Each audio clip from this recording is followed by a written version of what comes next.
Do you ever notice how people sometimes will say, when you've said something yourself, they'll say, well, that's only your opinion. And you think, well, yeah, I mean, that's true. Who else's opinion could it possibly be? So it's a tick. Some people do this.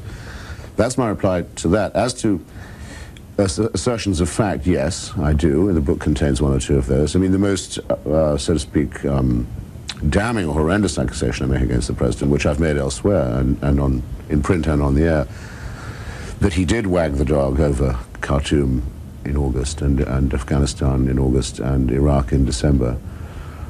I wouldn't, believe me, I'm not ducking your question, but I have put it out in print several times. No one has yet come up with the argument that disproves the evidence as I lay it out and the timeline as I lay it out. The way, for example, I'll give you one fact. The president wouldn't consult the Joint Chiefs about launching those missiles. He kept them out of the decision. Wouldn't talk to the CIA or the FBI as far as possible, made it a personal presidential matter of caprice, and thus hit the wrong target because there was no time to find out it was the wrong one. And the reason for the hurry was that Ms. Lewinsky was due that day to go back to the grand jury.